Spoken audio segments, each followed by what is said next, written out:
حضرت مولانا ضیاء الدین صاحب مدنی قطب مدینہ رحمۃ اللہ علیہ، وہ نا مدینے کے کپڑے والے کے لیے ہر روز دعا کرتے تھے. تاجر تھا کوئی، اس کے لیے روز دعا کرتے، اکثر یاد کرتے، دعائیں دیتے اسے اکثر.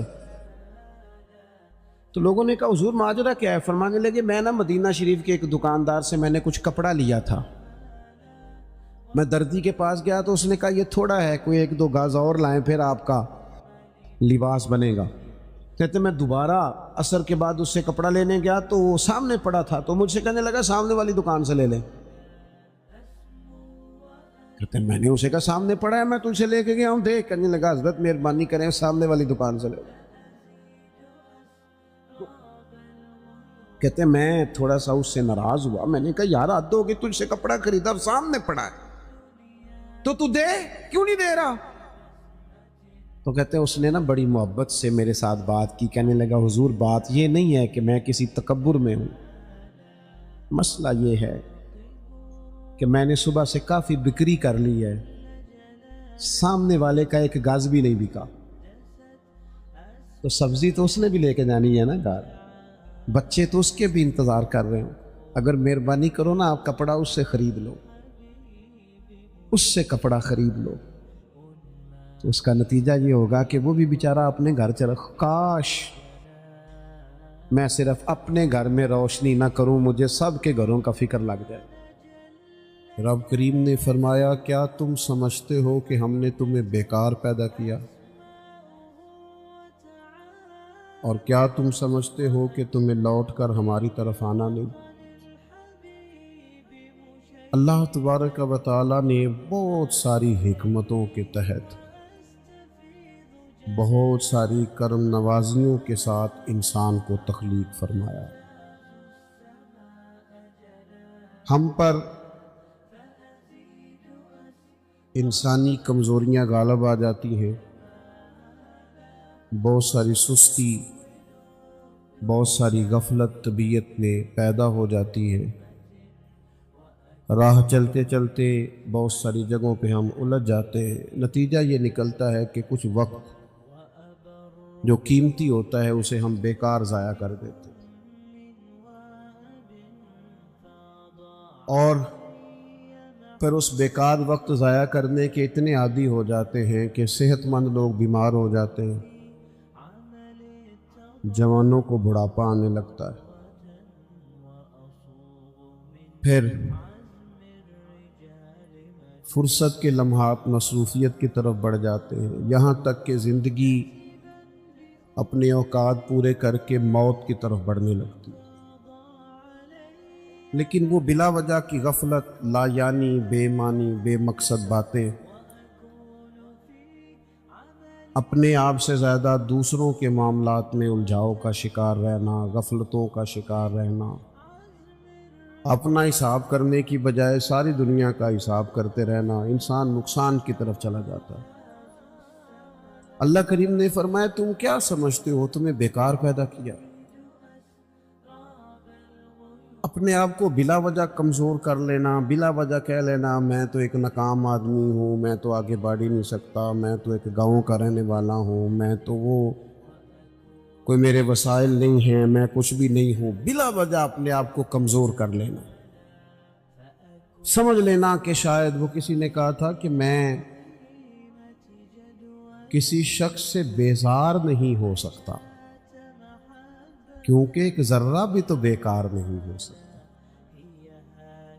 اللہ تعالیٰ نے لَقَدْ خَلَقْنَا الْإِنسَانَ فِي أَحْسَنِ تَقْوِيمٍ، اس نے خوبصورت تقویم پر انسان کو پیدا کیا، اعلیٰ درجے کی. اس کو الَّذِي خَلَقَكَ فَسَوَّاكَ فَعَدَلَكَ فِي أَيِّ صُورَةٍ مَا شَاءَ رَكَّبَكَ.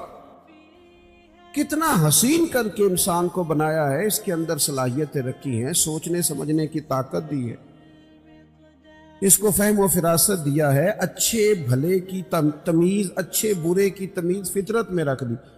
اللہ کرے آپ موبائل تھوڑا استعمال کریں، میری بات پہ توجہ کریں، دعا کی ہے، آمین تو کہہ دیں، دعا مانگی ہے کہ اللہ کرے آپ کی توجہ زیادہ میری بات پہ رہے.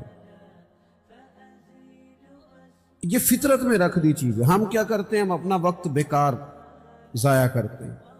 بہت ساری جگہوں پہ انسان کو چلتے چلتے سپیڈ بریکر کا سامنا کرنا پڑ جاتا ہے، پر وہاں رک جانا تو کوئی عقل مندی نہیں نا۔ انسان کو بہت ساری جگہوں پہ کسی مقام پہ سستانے کے لیے رکنا پڑتا ہے، لیکن وہیں ٹھہر جانا، سفر ہی چھوڑ دینا۔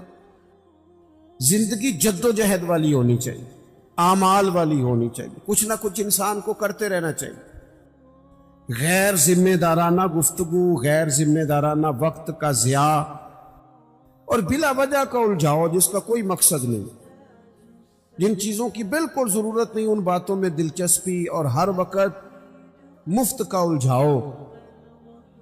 نبی پاک علیہ الصلوۃ والسلام سے جب پوچھا گیا نا خوبصورت مسلمان کون ہوتا ہے، تو نمازی بھی بڑا خوبصورت ہوتا ہے۔ ایک احرام میں ایک بولی بولتے ہوئے ایک میدان میں لبیک لبیک کہنے والے حاجی بھی بڑے ہی خوبصورت ہوتے ہیں۔ اللہ کی بارگاہ میں بیٹھ کر اس کی بارگاہ سے بیت اللہ کے سائے میں دعائیں مانگنے والے بھی بڑے ہی حسین ہوتے ہیں۔ اللہ کی کتاب سامنے رکھ کر صبح سے شام تک اس کو یاد کرنے والے، تلاوت کرنے والے حافظ بھی بڑے حسین ہوتے ہیں۔ علماء کی بھی بڑی بات، سخی کی بھی بڑی بات، ماں باپ کی خدمت گزار کی بھی بڑی بات۔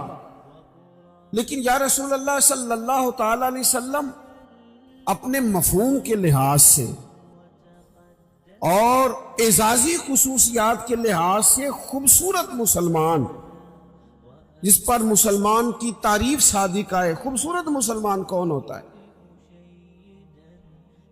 نبی پاک علیہ الصلوۃ والسلام نے فرمایا جو بے مقصد اور فضول باتوں کو چھوڑ دے وہ خوبصورت مسلمان ہوتا ہے۔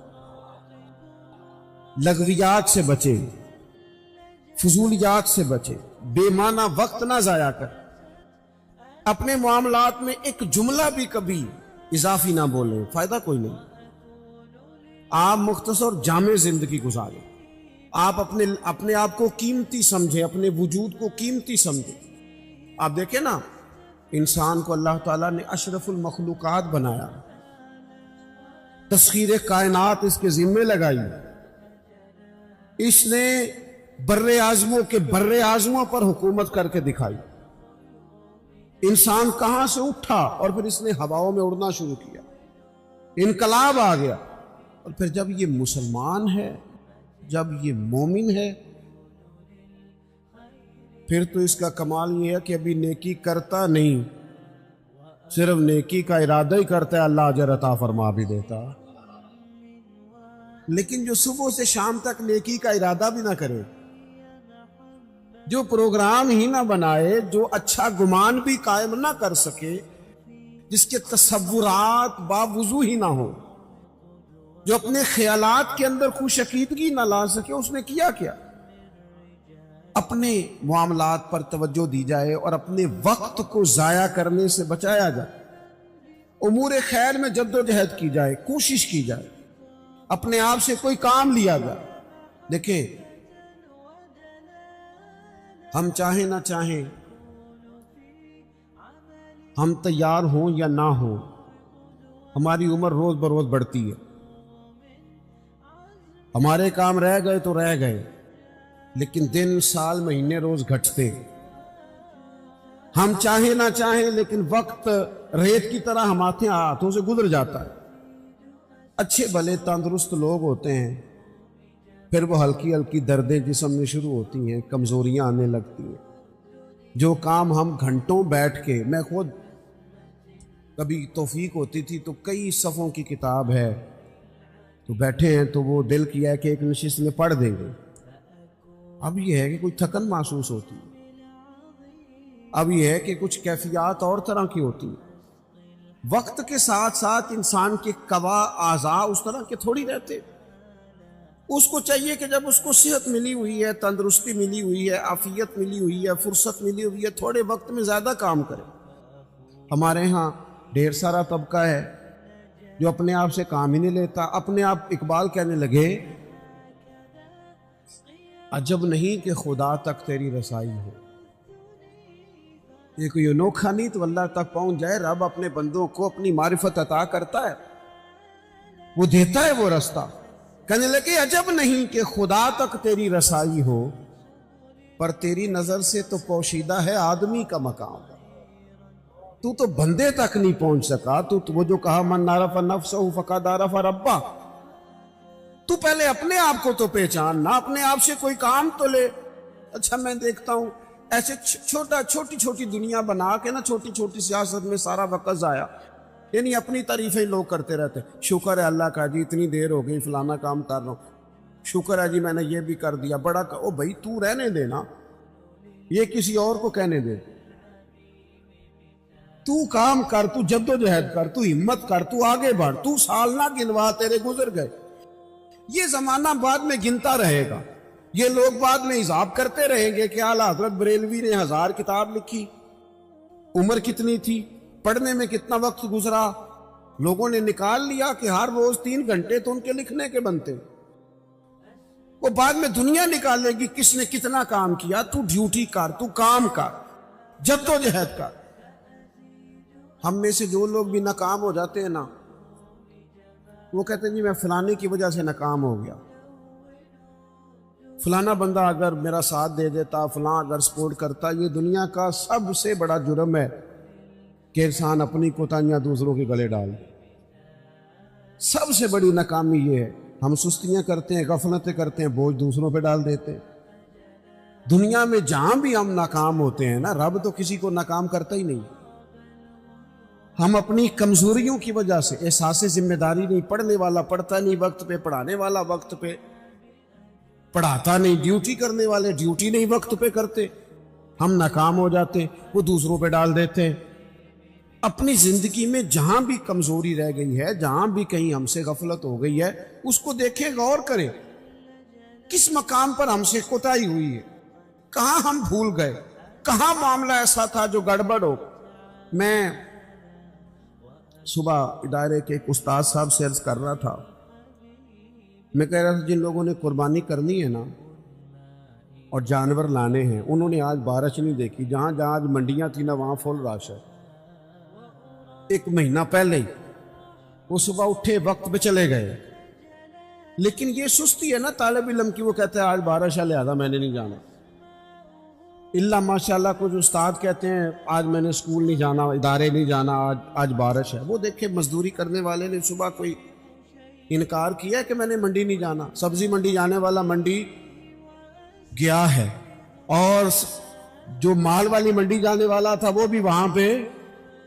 آپ اپنے کام سے جان نہیں چھڑائیں.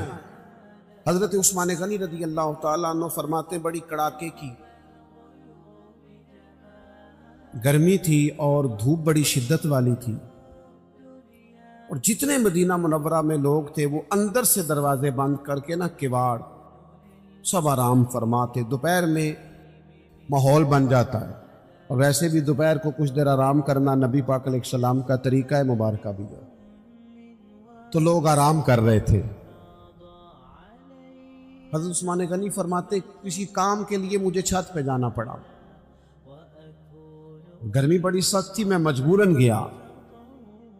لیکن فرماتے ہیں جب میں چھت پہ چڑھا نا تو میری نظر پڑی تو ایک شخص جن کی عمر مجھ سے زیادہ ہے, بوڑھے محسوس ہوتے, وہ 2 اونٹوں کو ہانکتے ہوئے لا رہے ہیں. میرے دل میں خیال آیا یار ساری دنیا آرام کر رہی ہے, ان کو بھی سونا چاہیے تھا. اس موسم میں اپنے آپ کو تکلیف دے رہے ہیں, جب کڑاکے کی گرمی ہے. وہ لے کے آ رہے تھے. تو حضرت عثمان غنی فرماتے میں نے کہا جن کو نصیحت ضرور کرنی ہے, سمجھانا ضرور ہے. جب عصر کے بعد جانا اونٹ چرانے, جب ساری دنیا چراتی ہے, اس وقت کیا حاجت تھی.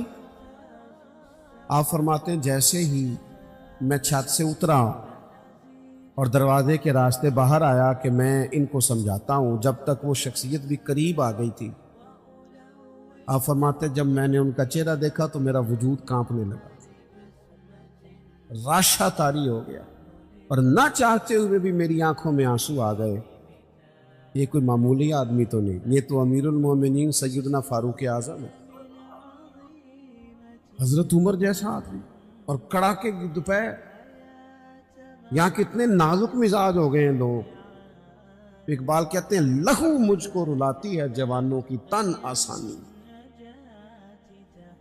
میں خون کے نہیں لہو کے آنسو روتا ہوں جب میں جوانوں کو دیکھتا ہوں آرام کر رہے ہیں، چوک میں بیٹھے سکون کر رہے ہیں، سوئے ہوئے، سویرے ان کی آنکھ ہی نہیں کھلی۔ وہ قوم ترقی کرے گی جن کے جوان سو رہے ہیں، بوڑھے کام کر رہے ہیں، جن کے جوان ان کا جسم درد کر رہے ہیں اور بوڑھے تراوی میں کھڑے ہیں، وہ قوم آگے بڑھے گی۔ فرمانے لگے حضرت عثمان کہ میں نے دیکھا حضرت عمر کو تو میں کانپ گیا، میں نے جھٹ سے آگے بڑھ کے ان کا دست مبارک تھاما، میں نے کہا حضور اس گرمی میں مہربانی کریں آرام کریں۔ تو فرمانے لگے یہ مال غنیمت کے 2 اونٹ بھاگ گئے تھے، میں لینے گیا تھا، تو وہ ہمارے ہاں جس آدمی کے پاس ڈرائیور کو تنخواہ دینے کے پیسے ہوتے ہیں اس کا پھر شوق ہوتا ہے کہ میری سائیڈ کا دروازہ بھی میرا ڈرائیور ہی بند کرے، وہ بیچارہ احساس کمتری کا شکار ہو جاتا ہے کہ پتہ چلے کسی کو میں نے ڈرائیور رکھا ہوا ہے، تو وہ کہتا ہے دروازہ تو نے کھولنا ہے، تو نہیں بند کرنا ہے۔ پھر لوگ کہتے ہیں اے تنخواہ کا دی لیندہ جی اینو کہتے پیسے دے ہی دینے۔ تو حضرت عثمان غنی رضی اللہ تعالیٰ عنہ عرض گزار ہوئے، اگرچہ وہ بڑا پیار کرنے والے تھے، لیکن حضرت عمر رضی اللہ تعالیٰ عنہ کو دیکھ کے عرض کرنے لگے حضور کسی غلام کو حکم فرما دیتے، یہ کام کر دیتا۔ تو سیدنا فاروق اعظم تھپکی دے کے کہنے لگے عثمان اللہ تجھے میری طرف سے جزا عطا کرے، غلام بھی آرام کر رہے تھے جیسے سارے کر رہے تھے، اور فرمایا ویسے بھی یہ مسلمانوں کا مال ہے، ذمہ داری غلام کی تو نہیں، ڈیوٹی تو میری ہے۔ یہاں ہمارے حکمران کہتے ہو مجھے تو پتہ نہیں، میں نے تو سویرے اٹھ کے دیکھا ہے، تو خبروں میں مجھے نہ ادھر ادھر کی تو بات کر، یہ بتا کہ قافلہ کیوں لٹا، نہ ادھر ادھر کی تو بات کر، یہ بتا یہ قافلہ کیوں لٹا، مجھے رہزنوں سے غرض نہیں تیری رہبری کا سوال ہے۔ تو کہتا چور آگے تھے تو یہ بتا تو کس چیز کی پہرے داری کر رہا تھا؟ تو میرے عزیز اپنی زندگی میں اپنی ذمہ داریوں کا احساس، اپنی ڈیوٹی وقت پر، میں کئی دفعہ سوچتا ہوں جس آدمی کی عمر 35 سال سے زیادہ ہوگی اور ابھی تک فجر کے وقت نہیں اٹھتا، اس نے کب نمازی بننا ہے؟ اور جو 40 سال کی عمر تک نمازی نہیں خالی بن سکا، اس نے تہجد کب پڑھنی؟ یہاں تو ہمارے معاشرے میں تو 60 سے 70 سال ایوریج ہو گئی عمر کی، تو جس کی 35-40 سال ہو گئی وہ تو زیادہ گزار بیٹھا ہے، وہ اپنی زبان پر پیرا کس دن لگائے گا جس کو آج تک بولنے میں خیال آتا ہو خو مجھے کہنا نہیں چاہیے تھا میرے منہ سے نکل گیا۔ اپنی زبان پر، اپنی آنکھوں پر، اپنے لفظوں پر جو آدمی کنٹرول نہیں کر سکا وہ کس دن جا کے ٹھیک ہوگا؟ روایتی باتیں، روایتی گفتگو دوسروں پہ ڈال دو، کوئی بہانہ کر دو، کوئی احساس کمزوری کر دو، نہ ہو سکا تو مظلوم بن جائیں گے، کہیں گے غریب آدمی ہے۔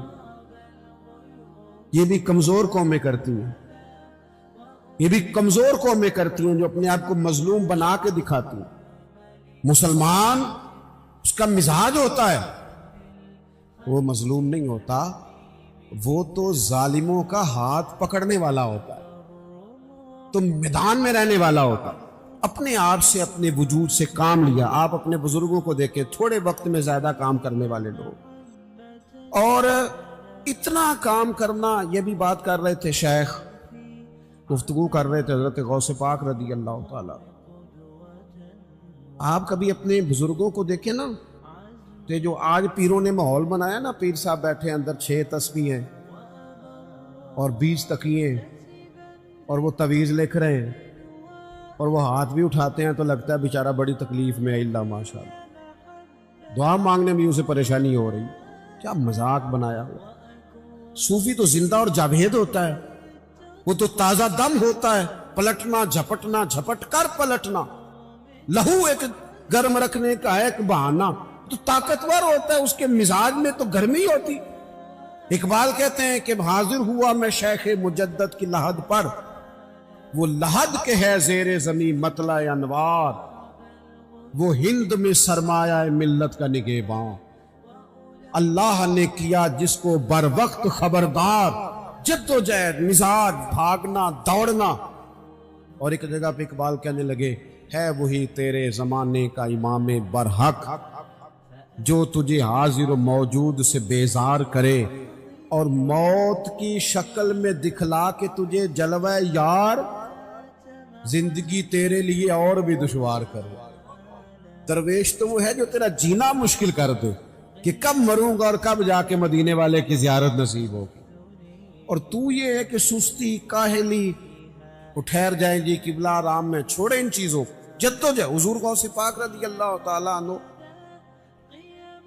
فجر کی نماز کے بعد فقہ کا درس دیتے تھے اور صبح 9 بجے 10 بجے اپنے ادارے میں چلے جاتے، اور جب اسباق بٹتے تھے نا ہمارے مدارس میں سبق تقسیم ہوتے، صرف کون پڑھائے گا، نحو کون پڑھائے گا، منطق کون پڑھائے گا، فقہ کون پڑھائے گا، اصول کون پڑھائے گا، تفسیر کون پڑھائے گا، سبق تقسیم ہوتے تو ناظم تعلیمات کہنے لگے جو لائق بچے ہیں وہ سارے تم رکھ لو اور نالائق سارے مجھے دے دو۔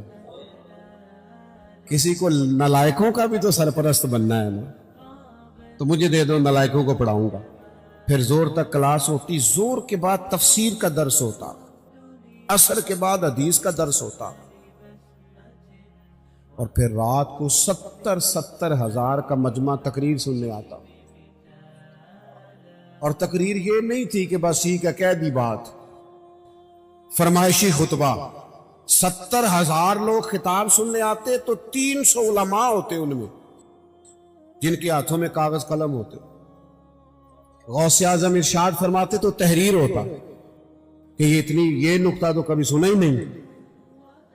اتنی محنت سارا دن کی، پھر اپنے بال بچے کو وقت دیا، اور پھر حال یہ ہوتا کہ دنیا سو جاتی اور بغداد کے مرشد مصلی بچھا لے، اور پھر ساری رات اپنے رب کے حضور والذین یبیتون لربہم سجدا وقیاما، ساری رات رب کے حضور حاضری ہوتی۔ ساون کی کالی راتوں میں جب بوندا باندی ہوتی ہے، وہ راتوں کو اٹھ روتے ہیں جب خلقت ساری سوتی ہے۔ اور میاں صاحب کہنے لگے رات پوے تے بے دردانو نیند پیاری آوے تے درد مندانو یاد سجن دی ستیاں بھی آن جگاوے۔ وہ اپنے اوقات دیکھے کتنا مصروف وقت بنا لی، اوقات مصروف، اپنی زندگی میں چیزوں کو طے کریں اور کچھ کر جائیں، اپنی لائف سے کوئی نہ کوئی، اپنے وجود سے، زندگی سے کوئی کام لیں، اسے کسی کام لگائیں، خدمت میں گزار دیں۔ خدمت میں ہمارے ایک بزرگ ہیں، وہ میں دور گیا ہوا تھا کیروڑ پکے کی جانب، جنوبی پنجاب کی طرف، بڑے پرانے بزرگ مجھے ملے، تو وہ نا ابھی بھی عمر 100 سال کے لگ بھگ ہے، تو ڈھیر سارے کام کھڑے ہو کے امامہ باندھ رہے۔ میں نے ان سے کہا کافی عرصہ پہلے، میں نے کہا جناب آپ بڑے تازہ دم میں، کہنے لگے میں نے ارادہ کیا تھا کہ مخدوم نہیں بننا، خادم ہی بننا ہے، خادم ہی بننا ہے۔ مخدوم، بندہ مخدوم بنتا ہے تو سست ہو جاتا ہے۔ وہ کہنے لگے پہلے خدمت کی ماں باپ کی، استادوں کی، پھر کی بہن بھائیوں کی، بچوں کی شروع کر دی، پھر اللہ نے موقع دیا تو پوتوں کی خدمت شروع کر دی، ان کو پڑھانا ہے، بیانا ہے، کام لگانا ہے۔ ساری زندگی یہ ارادہ نہیں کیا کہ لو جی میں ان فارغ ہوں۔ یہ جہاں جملہ آتا ہے پھر انسان ذہنی طور پر کمزور ہو کے خدمت کی ساری زندگی۔ یہاں شیخ الحدیث علامہ عبد المصطفیٰ صاحب ازہری رحمت اللہ علیہ لاہور تشریف لائے، تقریر فرما رہے تھے، کہنے لگے میرے ہزاروں شاگرد ہیں، میں نے 40 سال حدیث پڑھائی ہے کم و بیش۔ کہنے لگے ہزاروں شاگرد ہیں، لوگ مجھے بڑے علامہ صاحب کہتے ہیں، لیکن اللہ کا شکر ہے آج بھی میں اپنے جوتے خود اٹھا لیتا ہوں۔ کہنے لگے میں اپنے جوتے، میں اتنا کمزور نہیں ہوں کہ اپنے جوتے بھی نہ اٹھا سکوں۔ اپنی زندگی سے کاہلی کو، سستی کو، کمزوری کو، بہانے بازی کو